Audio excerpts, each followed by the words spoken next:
pertanyaan berikutnya adalah,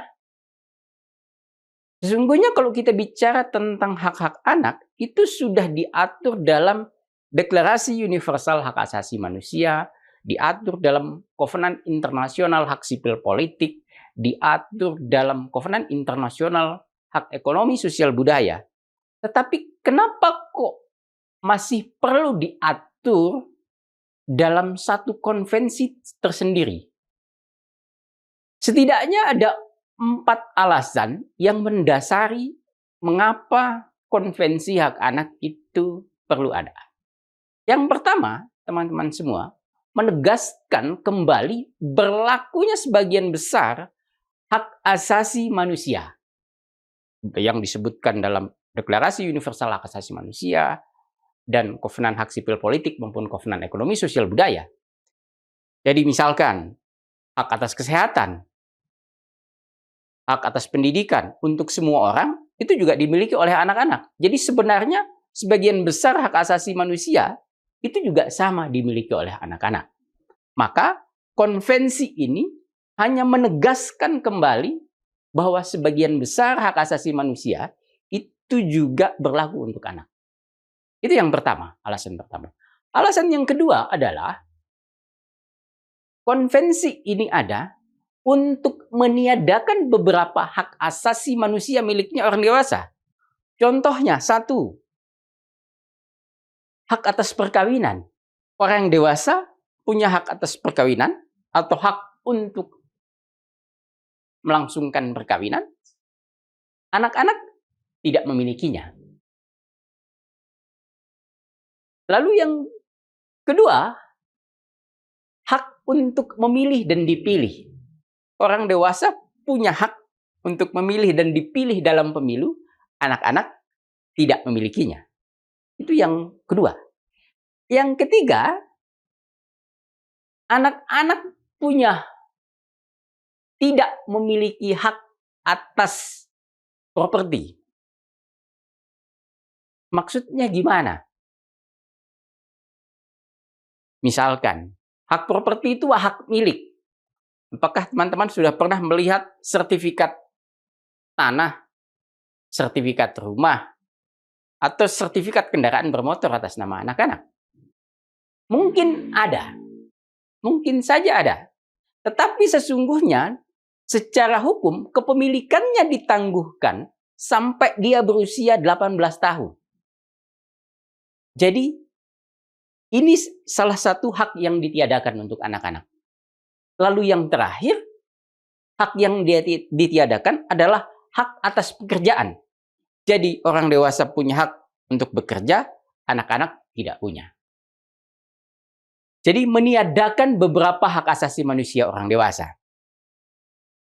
Alasan yang ketiga, memberikan hak-hak baru khusus untuk anak-anak. Misalkan, ketika anak baru lahir ke dunia, lalu kemudian dia dicatatkan kelahirannya. Itu hak-hak baru khusus untuk anak-anak. Lalu yang lain misalkan, hak anak untuk mengetahui dan diasuh oleh orang tuanya sendiri. Itu hak-hak khusus yang diberikan kepada anak-anak. Lalu yang terakhir, teman-teman semua, alasan mengapa kemudian perlu ada konvensi hak anak adalah meningkatkan standar perlindungan atas hak. Misalkan, kalau untuk semua orang hak atas pendidikan, setiap orang itu memiliki hak atas pendidikan, maka untuk anak-anak ada penekanan bahwa negara perlu menyediakan pendidikan dasar yang gratis. Atau misalkan contoh yang lain adalah kalau orang dewasa melakukan tindak pidana, dia bisa mendapatkan hukuman maksimal yaitu hukuman mati atau hukuman seumur hidup. Sementara untuk anak-anak, hukuman mati dan hukuman seumur hidup itu tidak diperbolehkan. Jadi standar perlindungan untuk anak itu ditingkatkan. Jadi itu 4 alasan yang mendasari Kenapa kemudian konvensi hak anak itu dibuat? Nah, tadi kita bicara soal relasi antara negara dan anak. Negara punya kewajiban, anak punya hak. Pertanyaannya adalah, apa saja kewajiban negara? Setidaknya ada 3 kategori kewajiban negara. Pertama, ada kewajiban generik namanya. Yang kedua, kewajiban untuk mencapai hasil. Lalu yang ketiga, kewajiban untuk melakukan tindakan. Nah, apa itu kewajiban generik? Kewajiban generik itu adalah kewajiban negara untuk satu, menghormati hak anak. Dalam konteks konvensi hak anak, artinya menghormati hak anak. Artinya apa? Negara tidak boleh melakukan tindakan yang melanggar hak-hak anak. Itu menghormati. Lalu yang kedua, melindungi. Artinya, negara harus mengambil tindakan untuk melindungi hak-hak anak dari pelanggaran atau kemungkinan pelanggaran yang dilakukan oleh orang atau pihak di luar negara. Lalu yang ketiga, memenuhi. Maknanya memenuhi itu adalah negara harus mengambil tindakan untuk merealisasikan hak-hak anak. Dan yang terakhir, memajukan.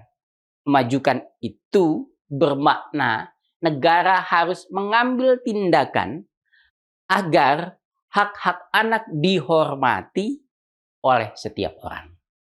Itu kewajiban generik. Lalu yang berikutnya adalah kewajiban mencapai hasil. Obligation of result. Maksudnya adalah negara memiliki kewajiban untuk mencapai atau merealisasikan hak-hak anak. Saya kasih contoh misalkan. Dalam konteks pencatatan kelahiran misalkan. Negara menetapkan bahwa pada tahun 2030 tidak ada anak Indonesia yang tidak tercatat kelahirannya. Artinya apa? Negara berkewajiban untuk mencapai target tadi bahwa tahun 2030 tidak ada lagi anak Indonesia yang tidak tercatat kelahirannya. Itu yang disebut dengan kewajiban mencapai hasil atau obligation of result. Lalu yang terakhir adalah kewajiban melakukan tindakan. Kewajiban melakukan tindakan atau obligation of conduct ini maksudnya adalah ini sangat terkait dengan kewajiban mencapai hasil. Untuk mencapai kewajiban hasil di atas, misalkan tadi, kalau kita bicara dalam konteks pendidikan misalkan,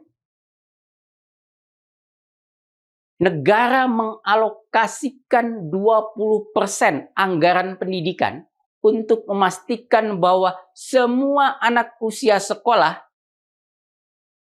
bisa mengenyam pendidikan dasar misalkan. Itu menunjukkan bahwa pemerintah sedang atau negara sedang menjalankan kewajiban melakukan tindakan. Jadi alokasi anggaran itu misalkan disepakati antara pemerintah dengan DPR, dia melakukan tindakan-tindakan untuk memastikan bahwa target pendidikan tercapai. Salah satunya dengan mengalokasikan atau mengambil tindakan mengalokasikan anggaran 20% untuk pendidikan.